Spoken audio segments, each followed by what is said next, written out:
പിതാവിൻ്റെയും പുത്രൻ്റെയും പരിശുദ്ധാത്മാവിൻ്റെയും നാമത്തിൽ ആമേൻ. എൻ്റെ പ്രിയപ്പെട്ടവരെ, ഇന്ന് സെപ്റ്റംബർ 29 തിങ്കളാഴ്ച. അമ്മേ പരിശുദ്ധമേ, അമ്മേ പരിശുദ്ധമേ, ദൈവമാതാവേ, കൃപാസനത്തിലൂടെ ഞങ്ങൾക്കും ഞങ്ങളുടെ ദേശത്തിനും അമ്മ മധ്യസ്ഥം തേടി തന്ന എല്ലാ അനുഗ്രഹങ്ങൾക്കും കൃപകൾക്കും ഞങ്ങളിപ്പോൾ ഹൃദയം നിറഞ്ഞ നന്ദി പറയുന്നു. അമ്മേ പരിശുദ്ധമേ, അമ്മേ പരിശുദ്ധമേ, ദൈവമാതാവേ, 2004 ഡിസംബർ 7-ാം തീയതി ഉച്ചകഴിഞ്ഞ് 2:30 കൃപാസനത്തിൽ സംഭവിച്ച അമ്മയുടെ പ്രത്യക്ഷപ്പെടലിനെ കുറിച്ച് തിരുസഭയ്ക്ക് സമർപ്പിച്ചിരിക്കുന്ന പഠനരേഖകളുടെ മേൽ സഭാത്മകമായ പഠനം ആരംഭിക്കുവാൻ ഞങ്ങൾ പ്രാർത്ഥിക്കുന്നു.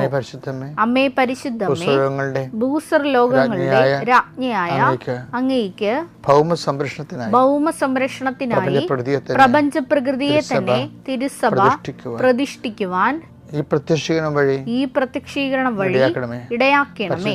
പരിശുദ്ധമേ, ജപമാല മാതാവേ, സകല കൃപാസനം പ്രാർത്ഥനകളോടും ചേർത്ത് ഞങ്ങളിപ്പോൾ പ്രാർത്ഥിക്കുന്ന ഈ കുടുംബത്തിന്റെ പ്രത്യേക നിയോഗം പറമക്കളെ.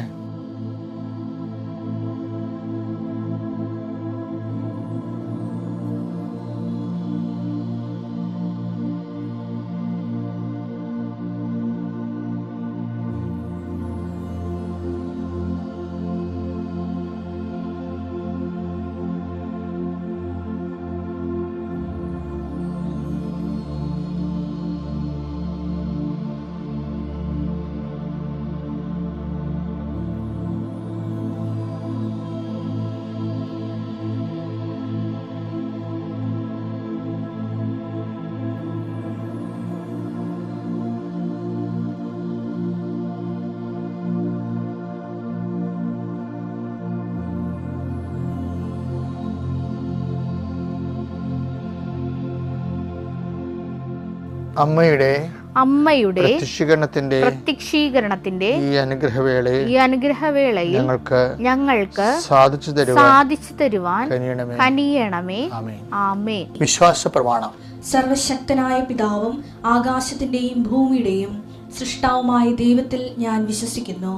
അവിടുത്തെ ഏകപുത്രനും ഞങ്ങളുടെ കർത്താവുമായ ഈശോമിശിഹായിലും ഞാൻ വിശ്വസിക്കുന്നു. ഈ പുത്രൻ പരിശുദ്ധാത്മാവിനാൽ ഗർഭസ്ഥനായി കന്യകാമറിയത്തിൽ നിന്ന് പിറന്ന് പൊന്തിയോസ് പീലാത്തോസിന്റെ കാലത്ത് പീഡകൾ സഹിച്ച് കുരിശിൽ തറയ്ക്കപ്പെട്ട് മരിച്ച് അടക്കപ്പെട്ട് പാതാളങ്ങളിൽ ഇറങ്ങി മരിച്ചവരുടെ ഇടയിൽ നിന്ന് 3-ാം നാൾ ഉയർത്ത് സ്വർഗത്തിലേക്ക് എഴുന്നള്ളി സർവശക്തിയുള്ള പിതാവായ ദൈവത്തിന്റെ വലതുഭാഗത്തിരിക്കുന്നു. അവിടെ നിന്ന് ജീവിക്കുന്നവരെയും മരിച്ചവരെയും വിധിക്കുവാൻ വരുമെന്നും ഞാൻ വിശ്വസിക്കുന്നു. പരിശുദ്ധാത്മാവിലും ഞാൻ വിശ്വസിക്കുന്നു. വിശുദ്ധ കത്തോലിക്കാ സഭയിലും പുണ്യവാന്മാരുടെ ഐക്യത്തിലും പാപങ്ങളുടെ മോചനത്തിലും ശരീരത്തിന്റെ ഉയർപ്പിലും നിത്യമായ ജീവിതത്തിലും ഞാൻ വിശ്വസിക്കുന്നു. ആമേൻ. സുഖസ്ഥനായ ഞങ്ങളുടെ പിതാവേ, അങ്ങയുടെ നാമം പൂജിതമാകണമേ. അങ്ങയുടെ രാജ്യം വരണമേ. അങ്ങയുടെ തിരുമനസ് സ്വർഗത്തിലെ പോലെ ഭൂമിയിലും ആകണമേ. അന്നു വേണ്ടുന്ന ആഹാരം ഇന്ന് ഞങ്ങൾക്ക് തരണമേ. ഞങ്ങളോട് തെറ്റ് ചെയ്യുന്നവരോട് ഞങ്ങൾ ക്ഷമിക്കുന്നത് പോലെ ഞങ്ങളുടെ തെറ്റുകൾ ഞങ്ങളോടും ക്ഷമിക്കണമേ. ഞങ്ങളെ പ്രലോഭനത്തിൽ ഉൾപ്പെടുത്തരുതേ, തിന്മയിൽ ഞങ്ങൾ രക്ഷിക്കണമേ. ആമേൻ. നന്മ നിറഞ്ഞ മറിയമേ, സ്വസ്തി. കർത്താവ് അങ്ങയുടെ കൂടെ സ്ത്രീകളിൽ അങ്ങ് അനുഗ്രഹിക്കപ്പെട്ടവളാകുന്നു. അങ്ങയുടെ ഉദരത്തിൻ ഫലമായി ഈശോ അനുഗ്രഹിക്കപ്പെട്ടവനാകുന്നു. പരിശുദ്ധ മറിയമേ, തമ്പുരാന്റെ അമ്മേ, പാപികളായ ഞങ്ങൾക്ക് വേണ്ടി ഇപ്പോഴും ഞങ്ങളുടെ മരണസമയത്തും തമ്പുരാനോട് അപേക്ഷിക്കണമേ. ആമേൻ. കർത്താവിന്റെ ഉന്നതമായ നാമത്തിന് സ്തോത്രം ചെയ്യുന്നു. കർത്താവിന്റെ വിശുദ്ധ പൗരോഹിത്യത്തെ മഹത്വപ്പെടുത്തണമേ. എൻ്റെ കർത്താവെ, ചെറിയ കടകളൊക്കെ നടത്തുന്നവർ വല്ലാത്ത വലയുന്നുണ്ട് ഈശോയെ. അവർക്ക് ഒന്നും അതിനകത്ത് കിട്ടണില്ല, പക്ഷേ കടങ്ങളാണ് വരണത്. ഇനി എങ്ങനെ ജീവിക്കുമെന്ന് പോലും അറിയാൻ പാലാതെ വിഷമിക്കുന്നവരുണ്ട് ഈശോയെ. അവരെ സന്ധിക്കണമെന്ന് പ്രാർത്ഥിക്കുന്നു. ഈശോയെ, ഒരു തൊഴിൽ കണ്ടുപിടിക്കാൻ വേണ്ടി എന്ത് തൊഴിൽ ചെയ്താൽ ജീവിക്കാൻ പറ്റുമെന്ന് വിചാരിച്ചുകൊണ്ട് വിഷമിക്കുന്നവരുണ്ട് ഈശോയെ. അവരെ കർത്താവ് വിസ പുതുക്കി കിട്ടാത്തതിൻ്റെ പേരിൽ മക്കളെ കരഞ്ഞ് വിളിച്ച് നിലവിളിക്കുമ്പോൾ അമ്മ അവരെ ആശ്വസിപ്പിക്കുന്നത് ഉടമ്പടി എടുത്തവരുണ്ട് മകനെ മാതാവ് നമ്മൾ സന്ദർശിക്കുമെന്നാണ്. ആ ഒരു ഒറ്റ ആശ്രമേ ഉള്ള അമ്മേ. അതെല്ലാ മക്കളും അങ്ങനെ ചിന്തിക്കുന്ന ഓരോ മക്കളും ഈ പ്രാർത്ഥന കൂടുന്നുണ്ടെങ്കിൽ തീർച്ചയായിട്ടും കൃപാസന ആൾക്കാരെ ജീവനുടെ പ്രത്യക്ഷ മാതാവ്, സഞ്ചാരി മാതാവ് ആ മേഖലയിൽ ചെന്നിട്ട് അവരുടെ പ്രശ്നങ്ങളെ പരിഹരിച്ചുകൊണ്ട് അവർക്ക് സന്ധിപ്പ് നൽകുന്നതിന് വേണ്ടി എൻ്റെ കർത്താവിൻ്റെ ഉന്നതമായ നാമത്തിൽ സഭയുടെ അധികാരത്തിൽ കുരിശടയാളത്തിൽ നിങ്ങളെ അനുഗ്രഹിക്കട്ടെ.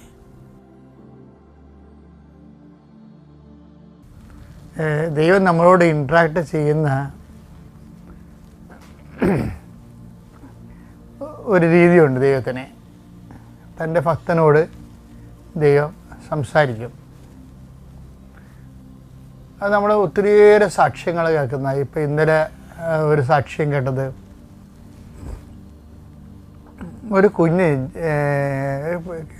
ചെറിയ കുഞ്ഞല്ല, കുഞ്ഞാണ്, കൊച്ചല്ല, കുഞ്ഞ് 1-2 വയസ്സുള്ള കുഞ്ഞിൻ്റെ ഒരു കിഡ്നിക്ക്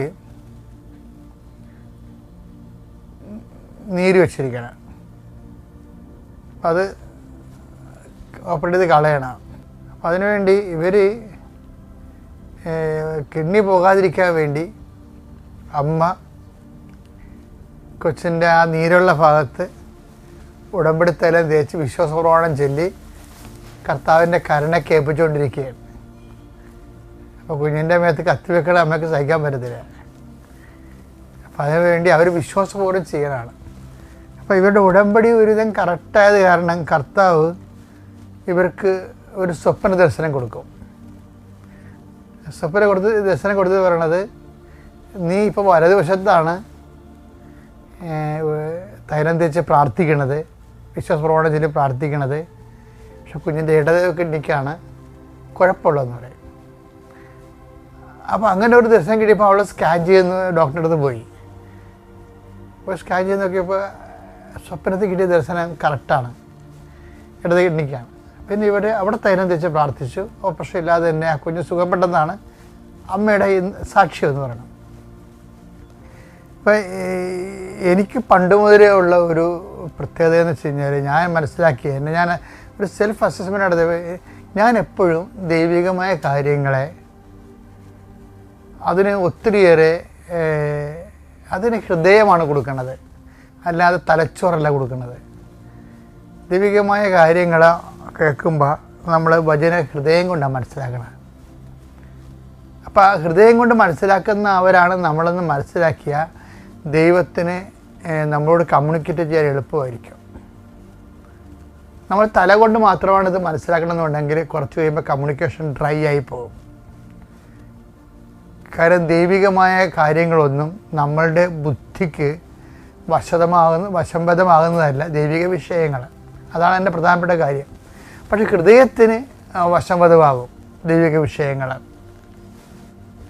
അപ്പോൾ ഞാനത് കാരണം ഹൃദയം കൊണ്ടാണ് വിശ്വസിക്കുന്നത്, ബുദ്ധി കൊണ്ടല്ല. ഇപ്പോൾ നിങ്ങൾക്കും അത് ചില സമയത്ത് പ്രായോഗികമായിട്ട് തോന്നും. ഹൃദയത്തിൽ വിശ്വസിക്കണം എന്നല്ലേ പറയണത്.